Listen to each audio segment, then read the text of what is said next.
We've all done it.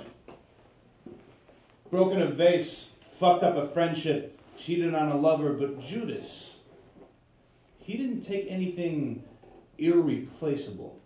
After all, Jesus came back, so why is it so hard for us to forgive him? My sister Allie was not the kid in class who could juggle. She did not have an encyclopedic knowledge on dinosaurs. She was the one still waiting outside, still counting in hide and seek, while you had already gone inside. She cried a lot. But animals, they loved her. Her best friend was her pet rat, Rizzo, and after another day of being called fat or ugly, of being stared at and not knowing why, she would walk over to Rizzo's cage, and he would crawl out of his Kleenex box, up onto her arm, onto her shoulder, and rub his nose against her neck. His whiskers, they tickled. At school, they started calling her Rat Girl, but she had to keep bringing him everywhere. She couldn't help it. When it happened, we were in a movie.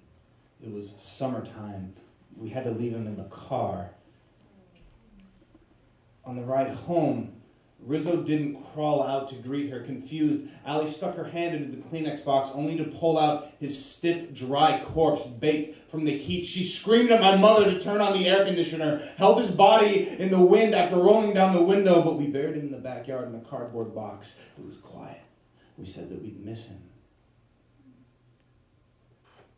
Judas, he hung himself before Jesus even died, which is strange, because if he was guilty enough to believe in the Messiah, he should have known that Jesus would have returned. It should have been easier for him to forgive himself. He didn't even have to see a corpse. 3 days after killing her best friend, after sitting quietly in front of the TV for hours, Allie suddenly leapt up screaming, "It can't be true! It can't be true!" Ran out to the backyard and undug Rizzo's grave with her bare hands. When she opened the box, nothing was different.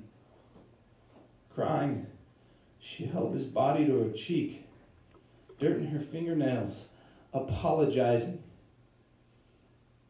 But in order to forgive herself, she had to realize that what she had taken from Rizzo, she couldn't replace, so she put him back into the box and buried him.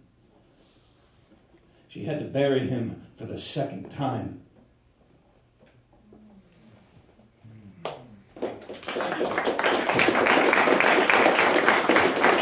Eugene, how are you doing tonight? Come on. Not good enough. Not good enough. How y'all doing tonight? Come on. Give it up for poetry. Give it up for tsunami books. Give it up for fucking organ. Now you guys are happy. Now you guys want to cheer. All right, so now that we've gotten a little bit into my own past, I'm going to take you to the past of someone we all know. I like to call her America.